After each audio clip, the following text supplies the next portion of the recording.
All right, welcome to the Big Dam Bridge recap. I've got myself this morning and Jesus. We didn't have Brad, he was traveling this weekend, so Jesus and I are going to talk about it a little bit. So you may have seen Jesus in a couple videos, but especially the Big Dam Bridge one, but I'll let you introduce yourself, Jesus, and kind of how you got connected to Run Club, and we'll segue into this race a little bit. Yeah, I got connected to Run Club through Kaleb's pressuring. Then the race was sponsored by the employer that we work for. Yeah. So, and I enjoy mountain biking and wanted something to have as a fitness goal. Yeah. So the Big Dam Bridge was a great one to stay fit and constantly training. Except that like Jesus said, our employer was a sponsor for the event, so we got a couple free entries into it. The thing he didn't mention is we could have chosen any of the distances. So we could have done 15, 25, 50, or 100, and all of us were just like, go for gold. Send it. Let's go 100 miles. So that was a unique choice because, yeah, you are more of a mountain biker, like before this race, right? Yeah, strictly mountain biking. Okay. I got the gravel bike because when it rains here, it starts getting muddy and clayish, and you can't go mountain biking. So the gravel bike would have been perfect for just going out on the road and maybe a little bit of gravel to stay fit. Nice. Because we did 100 miles for this race. What was the longest ride you had done before starting any of this training? It'd be the square to square, which is 30 miles. Okay, so less than a third of the total distance. Yeah. All right, so there was just some collective. And that was on a mountain bike too. Oh, that's a lot. 30's starting to get where it's actually like a ride, and on a mountain bike, that sounds like a lot. Commitment. Yeah.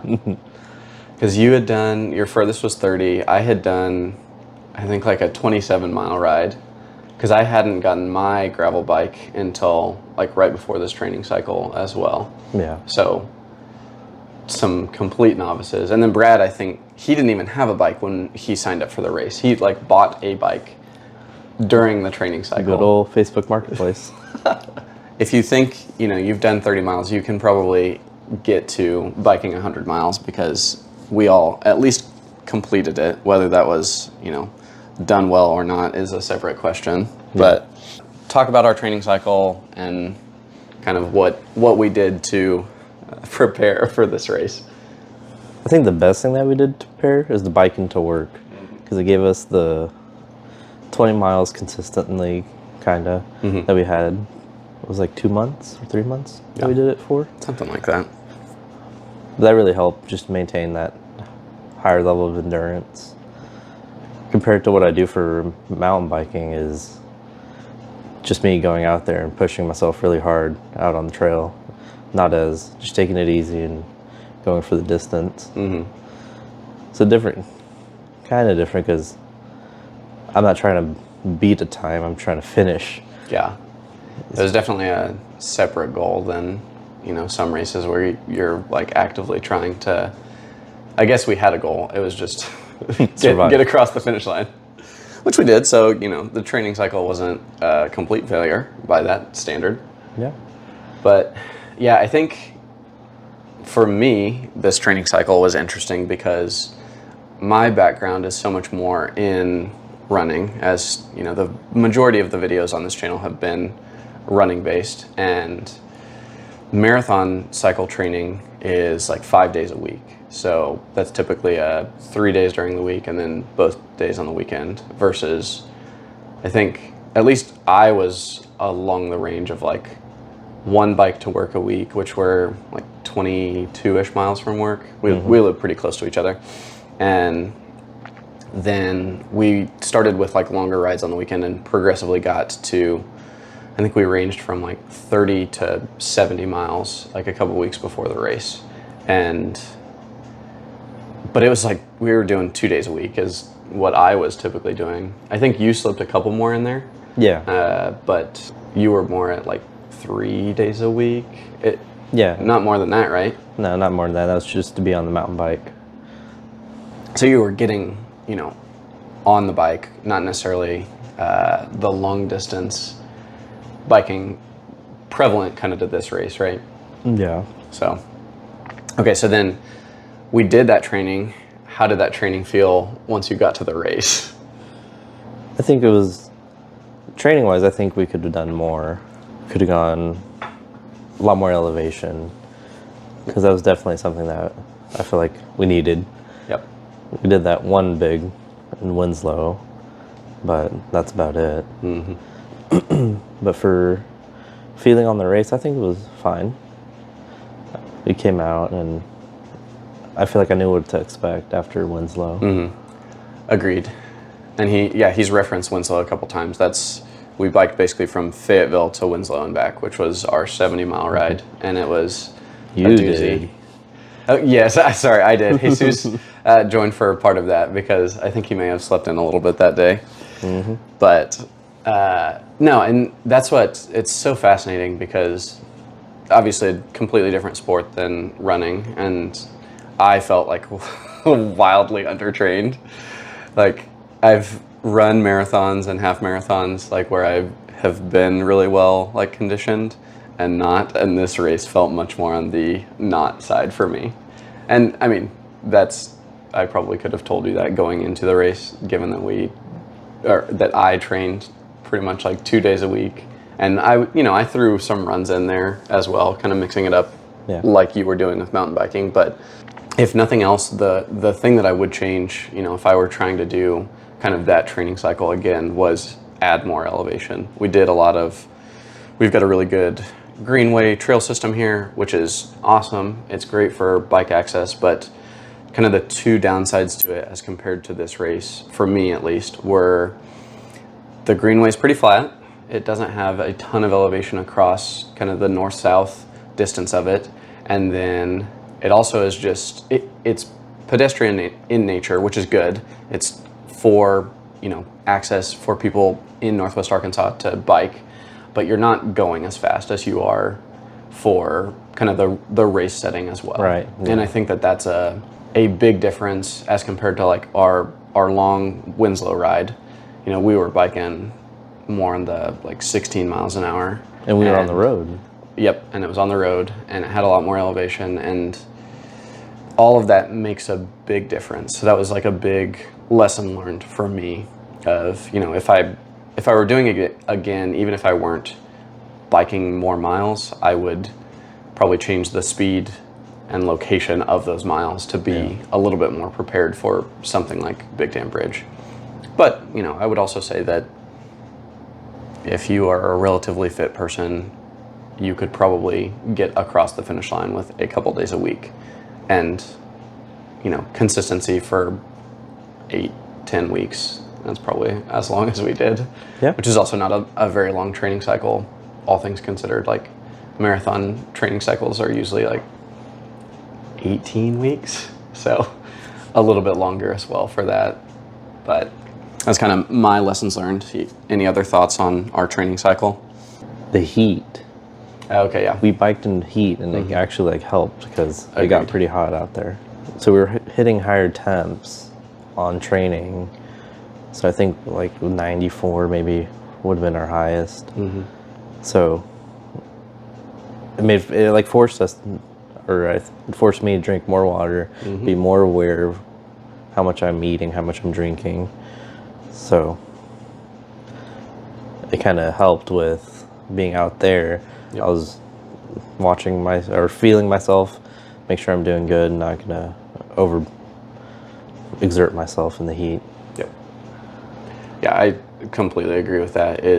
The race was kind of end of September, right? And basically did the race, but training cycle would have been all through the summer. And I think that was really helpful. I think having to, we would start early on a lot of our rides, but by the time you finished a longer ride, just the nature of biking takes longer.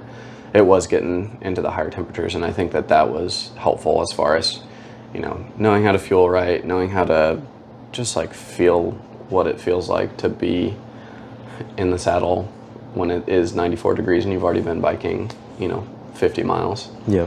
So I agree. That was a good point, and I think that's probably a advice to anyone watching / my future self is be prepared for whatever it's going to be, because kind of at the end of our training cycle, it did start to get cooler, but then the race was like 3 hours south of us, and it's in a river valley, so it's super humid. So I think our last couple rides were starting to get cooler, but I'm glad that the majority of our training happened at kind of the higher temperatures. Yeah. So good. That's a good point.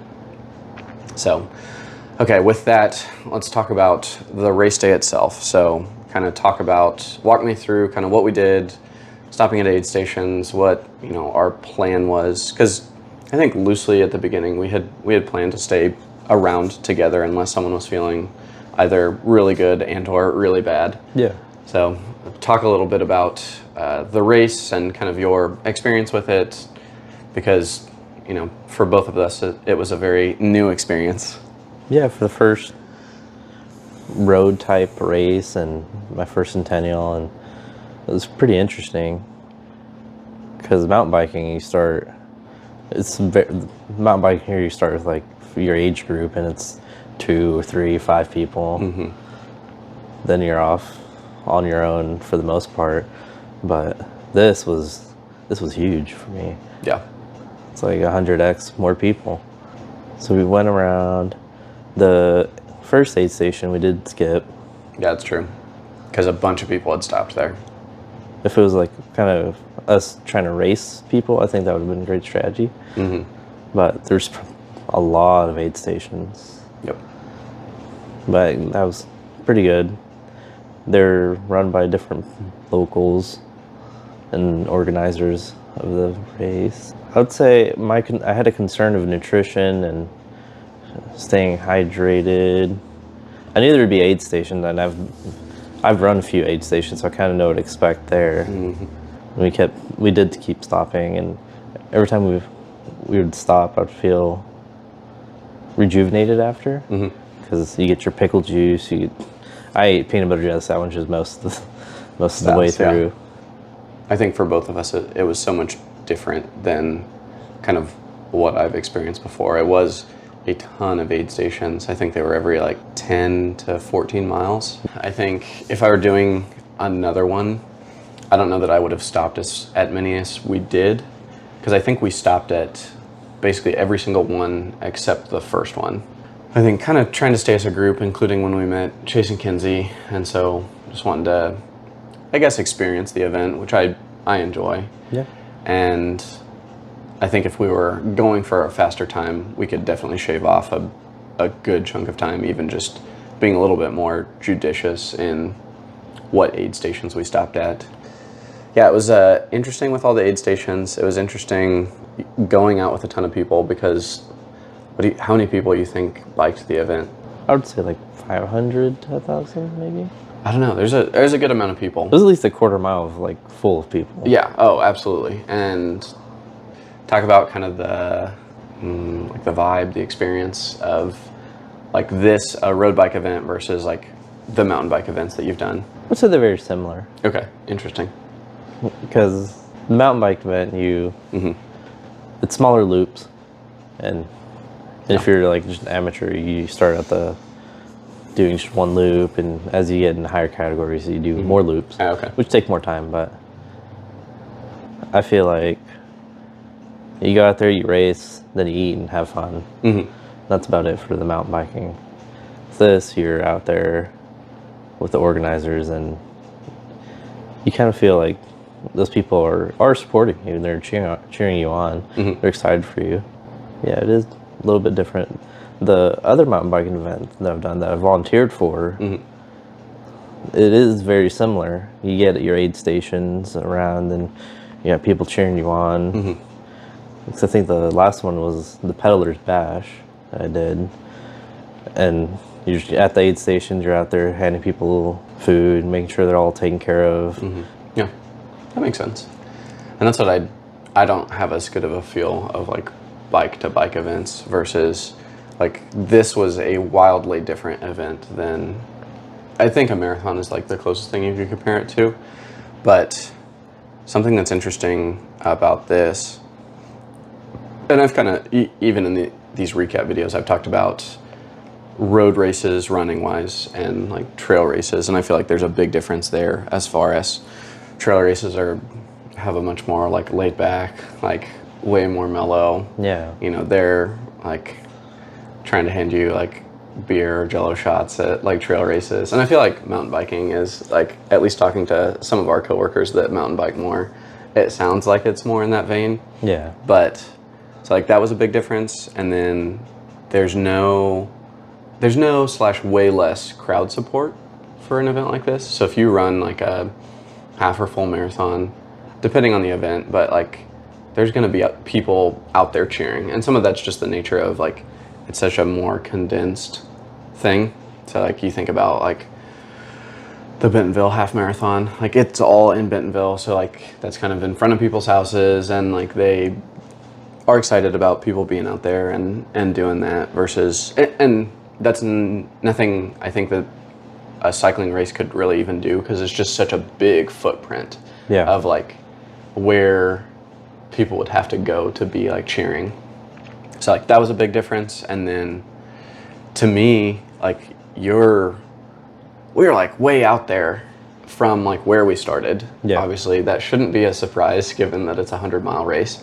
But I mean, we're just on like these small like paved country roads that didn't have any like shoulder or anything. No. And that's something we can get into a little bit more. But like, yeah, it was just a wild experience versus most road races are like, they're either like in a city, like central, or like in a pretty, like very natural place. And this kind of traversed both of those, which was fascinating. Yeah. And so that's kind of interesting as well.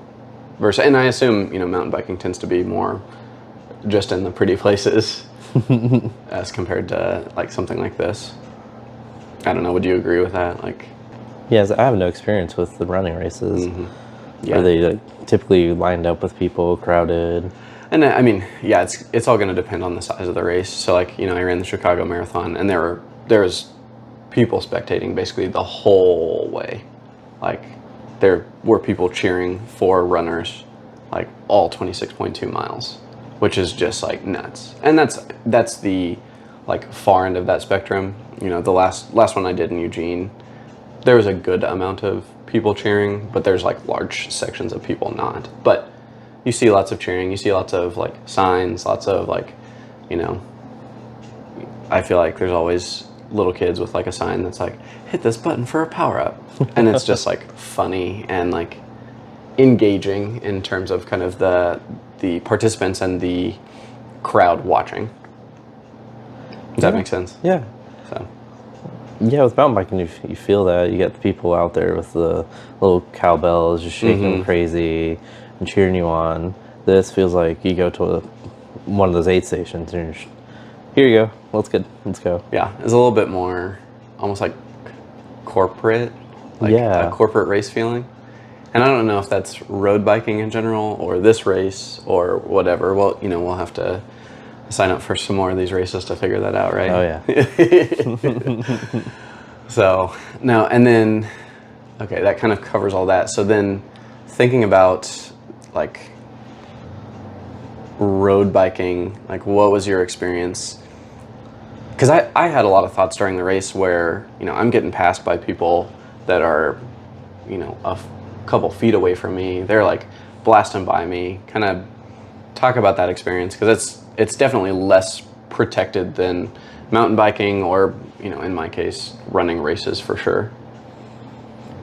And kind of what, I don't know, did you think about that much during the race, or were you just in the zone? I was just in the zone. Okay.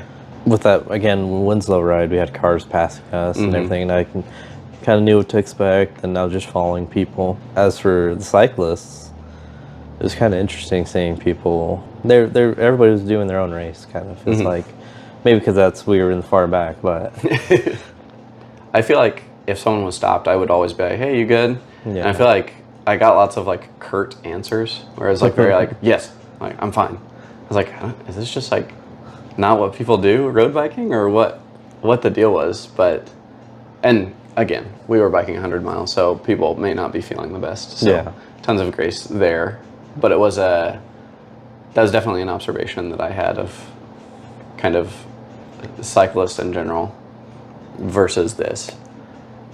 Yeah, But it did feel kind of isolated in that way, that people were just like keeping to themselves and not being open with you. Yep. I did have a few people cheer me on and be like, "Good job, you're doing this." Yeah. So. And I say all of that. You know, I got that flat at aid station. I was like in one of the 40-ish mile aid stations, and that was just like, he was the nicest guy helping me fix my flat. That because they had like probably not professional bike mechanics, but like people that knew what they were doing at all of the aid stations, which I did really appreciate.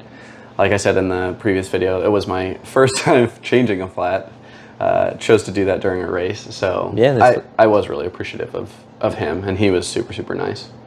yeah, there were people there that would absolutely support you, because Brad got a flat too. Yeah. And someone, because someone gave him a tube. He didn't even have a tube, right? Yeah, Like, someone gave him a tube. so yeah, it's not, obviously that's not a blanket statement of everyone is, you know, maybe colder or more keeping to themselves, but I definitely felt kind of the same thing in the race as compared to maybe other races that I've done, and kind of the feeling of camaraderie and like, oh, we're all doing this together, especially like at the back. Like I get that a little bit more when you're at the front, you're trying to win. It's probably a much more competitive level, but we were just back there trying to finish at all. Yeah. So competition slash, you know, that piece didn't make as much sense to me. Yeah, it kind of brings up an interesting point, because probably a lot of this is trickled down from like competitive races, where you support yourself, where you have like your little team that supports you, but that's it. You can't get other people to help. Yep. But that's probably the difference with this, that people can help you, and you're kind of out there just to have fun. And that's, yeah, it is just such an interesting, that's kind of what my perception of road biking in general is, that it's a much more high performing, you know, it's your stereotypical like corporate businessman that's going to go out and like bike 80 miles on the weekend, but it's also going to be like super fast and way less chill. And yeah, I'm intrigued again to, you know, do some other races and feel like what that's like, because like I even compare that to, you know, I ran the 50K at Mid-South last year and watched Catherine, and that definitely felt like a different, like more camaraderie, more community, more like, it was like just, I don't know, fun and like engaged with each other. So A lot more social. yes, yeah. And again, that may be the difference between like road biking and like gravel biking, kind of the same way that I think about road running, which does tend to be more intense than like trail running, and the level of seriousness is not the same. So it'll be interesting to see that also, if we, you know, kind of dabble in any of those spheres as well. Any kind of closing thoughts on the race, the training cycle, anything else we talked about? I think I discovered where I draw the line, kind of. Okay, tell me about that. What do you mean? Because I don't know if I would, well, I won't say never, but 100 miles is a long time. It was. On the bike. Yes. So, absolutely. like mile 80, I felt like it was going into a darker spot and just in pedal mode. I couldn't pedal faster, I couldn't pedal any slower. I need to get this done. Yep. I was kind of going into the darkness right there, but it will probably have an influence on what races I choose and how I do it in the future. If I would do the race again, I think I would do it just purely see if I've improved. That's about it. Yeah, and that's an interesting question there, because we're kind of getting into like, would you like would you bike 100 miles, but then kind of what the thought or desire of like doing that kind of an endurance race is. So Yeah. if I hear you right, you're saying you did it and would probably choose not to do it, at least right now. Yeah, it's right now. Okay. I'm super intrigued to like follow up with you in however many months and check back in on that again, because I did my first marathon and finished it and was like, nope, nah, I'm never doing that again. And now here I am, like 4 marathons and 2 ultra marathons later, and like, you know, probably will end up doing more in my future. And so I'm intrigued to see if that changes. Not that it necessarily will or has to, but maybe I forgot about how much pain I was in. And I would, like I said, even in this conversation, is I do think that we were pretty undertrained, and events are a lot more fun to me when you are More trained. Yeah. Because the pain is different. Like it's still pain. I'm not trying to say that it's not. It's 100 miles. It's always going to have some level of challenge to that. But I will say it's different, and it's more fun to be in shape, and it's more fun to like do those things. But that is funny to say that, because I had some pretty dark-ish periods, and I would say it's probably like before that last aid station, which I think the last aid station was at like 92. So we still had like 10, no, it was at 95 because we had 10 miles to go. I think the like 5 or 6 miles preceding that, so, you know, call it 85 to 95, were pretty rough. And that was even like when I think in the last video, there was a view of Pinnacle Mountain, and I was like, oh, no, I don't want to do this. Like, I don't want to go up this hill anymore. And then there were some really like open stretches that were like very suburban, going back into Little Rock, that I thought were just like A, super boring looking, and B, exposed. And that was when it was like really sunny, and I was just not having it. So I feel that part. I feel like where I probably differ somewhat is like I get a little, I don't know what the word is, like happy emotional during races. And I feel like it's like, that's kind of what got me into some of the endurance stuff anyway, is that you're just like so broken down that you like start to experience all these things that maybe you don't allow yourself or whatever normally. And so like, I feel like from the last aid station, like we were getting really close to, I don't know if they were gonna like hard cut us off, but there was definitely a guy that was like, this aid station closes in like 2 minutes. And I was like, hey, you were ahead of me at that point. And I was like, go, like, I'll be there. I'll get out of this aid station before. But you were ahead of me kind of that last like 10 miles until I think I caught you a couple miles out. And I was just like, I was so worn out, but we were like close enough to the finish that I was starting to get like excited again. And I don't know if you like kind of... I felt that too. It was once I saw the finish line, you could say, I just want to get off the bike, so I sprinted a little bit there. No, and you definitely took off like right at the end. I was like, no, I sped up, but I can't go that fast here at the end. But I was like, I just got to a point where I was like, I'm just so happy that I've like, my body is physically capable of like biking 100 miles, and that like Jesus and Brad did this, and we all did it together. And we really haven't talked, or the video didn't include them, but there were 2 other Garver guys and another guy that we knew that was biking it, and they went way faster than us. They finished in like 6.5 hours.